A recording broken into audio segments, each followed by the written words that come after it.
Sonny the, what do you call it, Sonny the clown, this is what he had to say when he was asked that, okay, you said some children have been brought, but what about the rest? He said, no, there's no other children. That is from people who are using politics. Are you being serious? We'll go to that, sorry. As we are speaking, the children are here in Kaduna. And of course, they are here. And as we are speaking, in the next few minutes, I will even be with them because I saw them earlier. They are in a very high spirit. Of course, the military will hand them over to me officially by tomorrow, but still, they are here in Kaduna. I have been working closely with the military to ensure that we look after them. And of course, we are also trying as much as possible to give them social counseling and look after them before we eventually hand them over to the families. This afternoon, the family of the children that were abducted and now released came to the government house. I sat down with them, discussed with them, and the family are also extremely happy. So at this juncture, I would like to thank each and everyone that supported us from the beginning of this very unfortunate situation.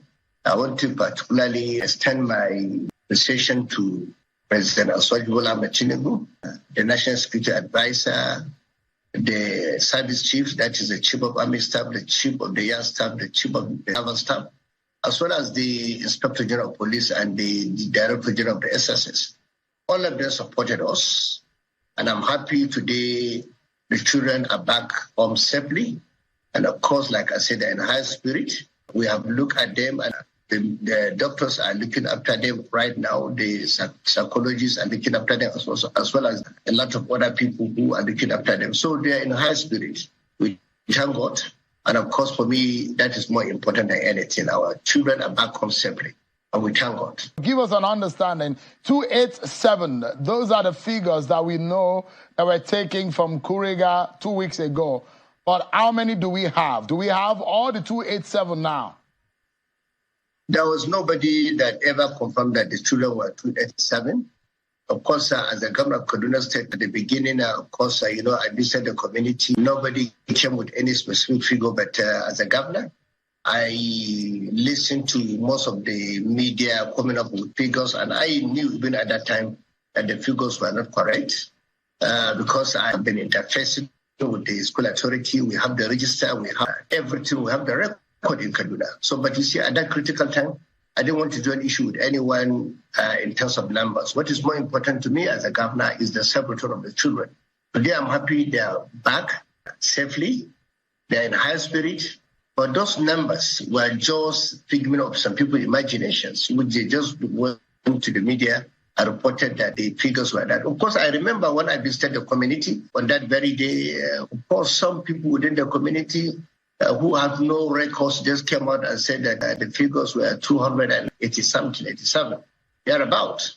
But of course, at that time, as a leader, I shouldn't bother myself about figures or numbers. What is more important is the return of the children. Today, I met the families with the children. They confirmed to me the numbers given by the military are the correct numbers. So for me, it's more important because when some people who have no connection with the situation decided to politicize the issue, decided to try to undermine the effort of the armed forces, the security agencies, some of us ignore those kind of propaganda. But today I'm happy. The families are happy. The Kaduna government is happy. We're all happy. I want to thank particularly those that pray for the celebration of the children. And here we are. They are simply back. That's more important. That's very important indeed. But can you clarify for the sake of having the correct information, how many people are we talking about here?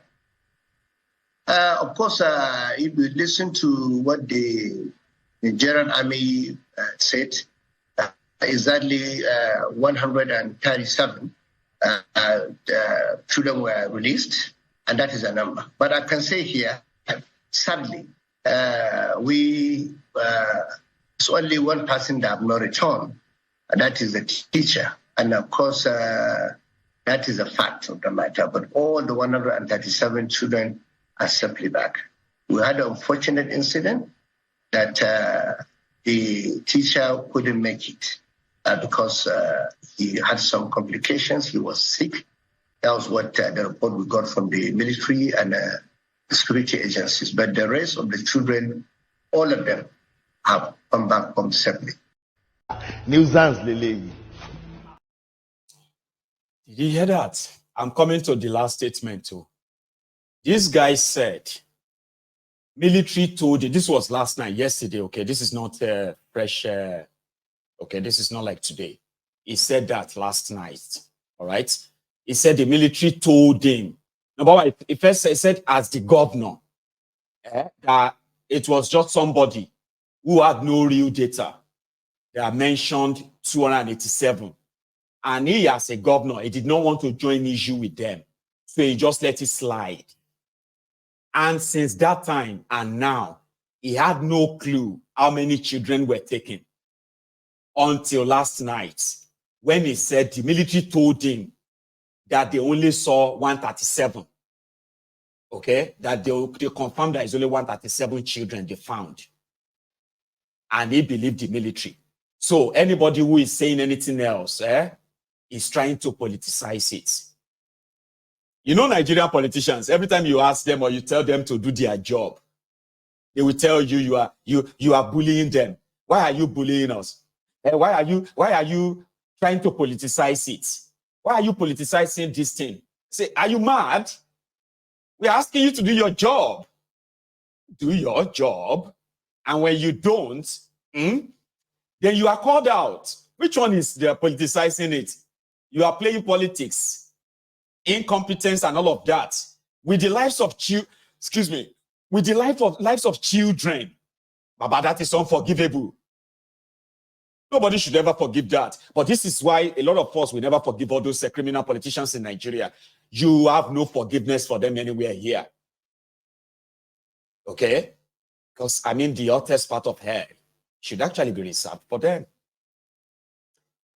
The terrorists have been paid. And this is how I got that from TikTok, by the way.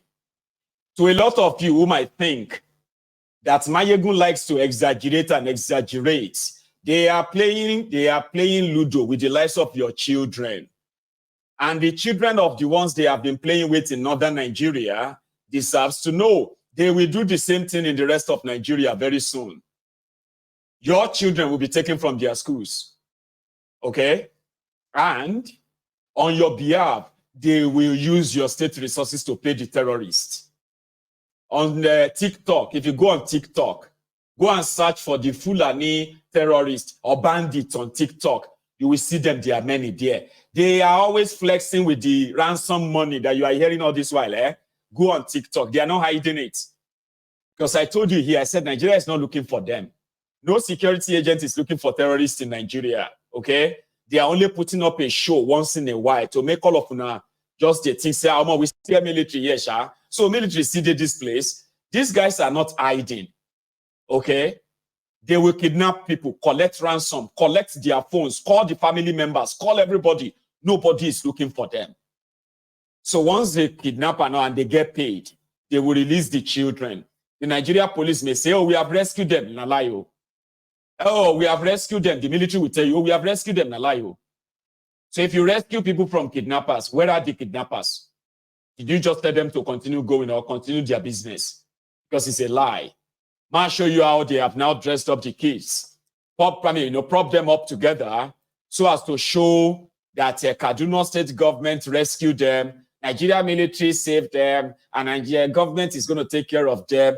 Where are those children from, what's that place again? Kankara, Juru. Where are those children today? They've used them and dumped them, made money from them, and that was it. The trauma of being children, living children inside forest with terrorists that will rape them, sodomize them inside that same forest, and you come out and you say their spirit is high. Oh yeah, I'll show you the high spirit of the children. They don't dress them up.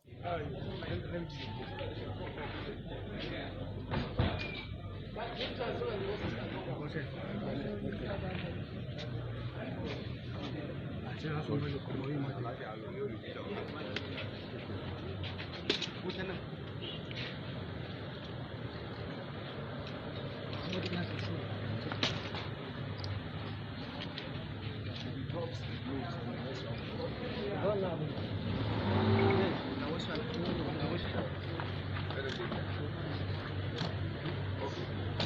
the door. And if you need to finish, just lock your door and move on.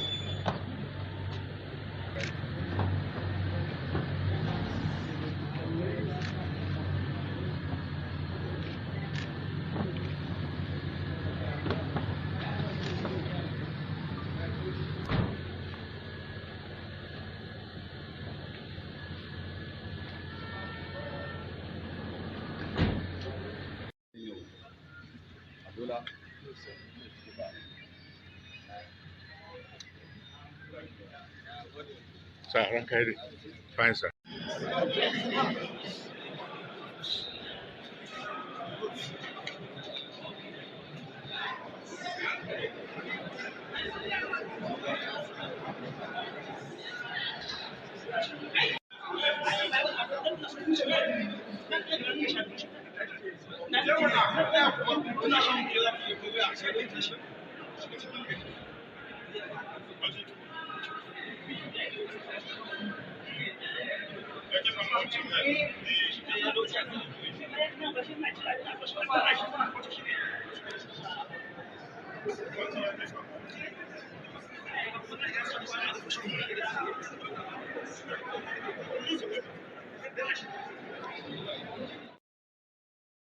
Using children in your dirty game.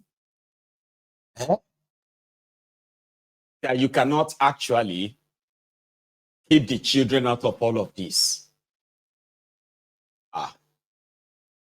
Here is what you have to say at the place they organize for themselves to make themselves feel good. See the great thing we have done.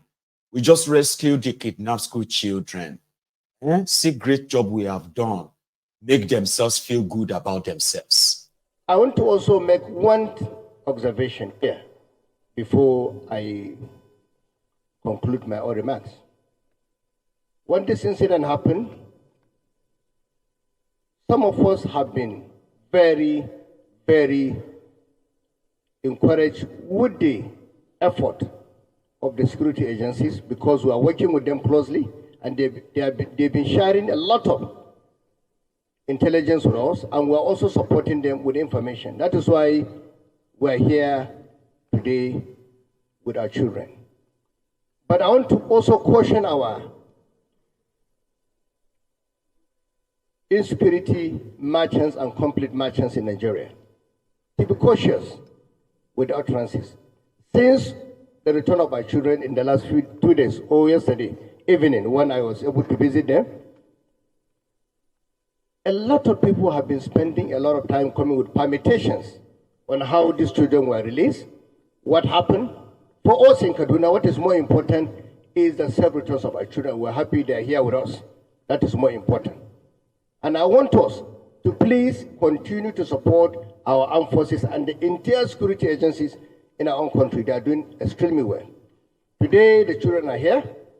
For us, they will soon be with their own families and their parents. That is more important. As a government, our most important responsibility is the protection of lives and properties of our citizens. That is why we're here. That is why we're in government. And under my leadership, by the grace of God, Kaduna State government will continue to prioritize our security, because for us, it's the most important. Security is the #1 agenda of our own government. That is why we decided from the beginning not to focus on the issue of politics, because security, like I've always said, is not politics. We have to be cautious. We should not politicize the issue of insecurity in Nigeria. And that is the reason why we are very discreet in the way we approach this issue, and today we are successful. But any attempt to continue to undermine the effort of the security agencies in Nigeria in the name of politics is jeopardizing the lives and properties of our innocent citizens in Nigeria. So I want to caution, particularly the media and some elements within the society, who, since the return of these children, they have been coming with some permutations about what happened. How are they returned? In my own opinion, maybe most of these people are not being happy that these children are back. Because if they're happy, they should celebrate it. That is the most important thing. Just like the families of these children are already celebrating their returns. And Kaduna State government, we're all happy because we had 16 days of sleepless nights. But today, we're happy the children are back. Nuisance Lele. Nuisance Lele. Did you hear that? Eh? People have been saying things. Is upset that worldwide, especially those who have been following the developments, they can see the handwriting on the wall. You kidnap the children. You pay ransom to terrorists. Terrorists come, they flex on social media. This one they pray, the other one they count the money. You know, my money too long. It's like terrorists saying my money is too long that I have to make a bet from it. Baba, terrorists are on social media. They are following you. You are following them. Sometimes a lot of you don't even know. Go on TikTok. Go on Facebook. Terrorists, Nigerian terrorists are there. They are not hiding their faces. This one they pray. Assalamu alaikum wa rahmatullahi wa barakatuh. Inshallah, inshallah, inshallah. Rabbi Allah, Rabbi Allah. A'udhu billahi minash shaitanir rajim. Bismillahir rahmanir rahim. Alhamdulillahi rabbil alamin. Ar-rahmanir rahim. Malik yawmiddin. Iyyaka na'budu wa iyyaka nasta'in. Ihdina siratal mustaqim, siratal ladzina an'amta alaihim. Ghairil maghlubi alaihim waraddallin. Amin.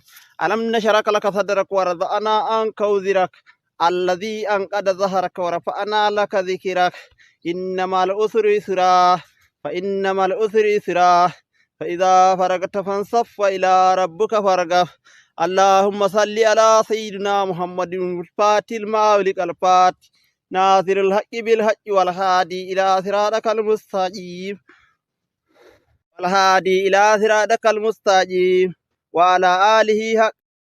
السلام عليكم الحمد لله الحمد لله الحمد لله رب العالمين. That one they pray, Abi. Eh? Aisa Varagiza Vanza, Waina Varagiza Varigab, and all of that. Abi. This one is flexing with the ransom money. On social media, guys, money, you can see how they pack the money. Take a look, you will know that ransom money. So they have to count them. You know, the way you count, they don't pack money the way you take money from the bank, ransom money. No. See, ransom money, you have to count it. You have to count it in a way that, for example, if you have 1,000 naira notes, that is 100,000 naira for one bill, 100 pieces, okay? So you have to count it in 10. So when you count 10 out of that 100 pieces, you have to use one to fold one. Then you count another 10, you fold it. You count another, you fold it. Then you have to tag them. So it will be easier for the terrorists to count because they are counting in millions, all right? Take a look. That is what terrorists, that's how they flex in Nigeria. Do you understand? Yeah, people are selling their properties. They are selling their lands. They are going into, into indebtedness just to free their loved ones kidnapped by terror. You see, it has become so easy in northern Nigeria. Sure, you get that some of them even they save money to buy guns, and once they have like 2-3 guns, they can go out there and kidnap people and collect millions of naira. Police is not looking for them. DSS is not looking for them, okay? And they know that. Once you enter their hand, here is, you remember this Commodore Taiwo, the man who told all of us that Nigeria will be Islamized.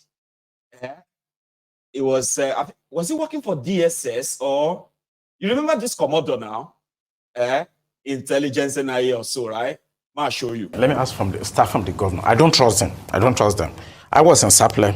You don't trust the governor of Delta State? Not all of them. looking for a way forward is going to be a very hard nut to crack. The sin you are seeing in recent times has been long time coming. If you recall, in this same Niger Delta, military men were being killed, Let me ask start from the governor. I don't trust them. I don't trust them. I was in Saple. You don't trust the governor of Delta State? Not all of them. All the governor in the south, even Doye Diri and all of that? I think the only person I can trust in this country is Zulum of Borno State. I don't want to talk about those governors. They don't even know why they are the chief security officer of a state. They don't even know. What the judge do is to share money and do things, so I don't want to talk about them. You don't trust their competence or their capacity? Let's get it right. Both. They're not competent, and when you're not competent, you don't have capacity. Mention of them that has capacity or that is competent, or that is there because of the interest of the people that is there to govern. Mention one. I've mentioned Zulum. So let's talk about them. Let's look at the issue of Delta. You have the Joy, Robo, you have all those. I used to go on combat patrol in Warri, where they will write in their building. This is Sokoman House. Yeah. They write and all those. That was during the fight. Yeah, they've always been having this conversation. And I'm talking about like 1993, 1994. But the other question you're asking, the third question was about, that's the last question you asked now. Yeah, I was like fighting across the front, the war economy. That's the fact that, do you think that even ransom was paid in this operation because... Ransom was paid. Let me just answer that one. Really? Are you sure? You have proof? Let them debunk it. Let them take me on. The ransom was paid. In this Kaduna release? Oh yes, ransom was paid. And that's another area I don't want to talk about. I asked about proof anyway. I said, you have proof, because of the sake of balancing. I should give you now. No, just for the sake of balancing. No. There's ransom was paid. These guys, they took these guys and they said they want 1 billion. So one day they just woke up and they're so happy. I said, okay, come and take we are tired of them, come and take them. So, but the issue of two fronts is I'm talking to Tinubu now. He should not look at what is happening. He should not leave this into all those governors because it's politics that are playing there. And they are taking the crude oil and stealing whatever they can get since the government is not doing what they're supposed to do. But Tinubu should pay attention. He cannot afford to fight war on two fronts. It can't. Even the military is not designed usually to fight on two fronts. And when you look at what happened in Israel, the Gaza, what the Hezbollah tried to do is to open another front in the north. So at the border of Lebanon, they tried to do that, but the Americans were there and they tried to suppress it quickly, and it did not happen. Tinubu should try to douse what is happening. He should try to do dialogue with them. They just need some money, they need some care, they need some attention. And now they are starting, if the military make mistakes by doing the UD episode, then... You think the military should be withdrawn from the Niger Delta now? Should de-escalate tension from those communities? Yeah, I think at this point, if they've not been able to achieve the operational imperatives or the objectives, even by now, then they should. Looking for a way forward is going to be a very hard nut to crack. The sin you are seeing in recent times has been long time coming. If you recall, in this same Niger Delta, military men were being killed, in 2005, 2006, 2007, during Obasanjo's time. You remember the OD episode. And when Yar'Adua also came, he was very firm and wanted to stop what was going on. We're moving into Delta that time, and it was discovered that most of the things that were happening was mostly political. People that wanted to be governors, senators were using armed boys to, cause trepidation and fear to their opponents. And after the election, they're often abandoned. And when we went into Delta then, we discovered that most of the groups, the renegade groups, were affiliated to one politician or the other. And the president called them to order, and at the end of the day, some of them stopped what they were doing, but majority of them refused. On the air, I would like to mention some names that are still in the corridor of power. Alamese is gone, so it's... There's so much, Lord. I wanted you to sit down, and I wanted you to hear the part where from his own, from his own experience, right? He strongly believed that indeed what the point is trying to make out of that rambling to some extent is that the state governors, when you look at the Niger Delta, the state governors, when you look at them from the northern part of Nigeria as well, right?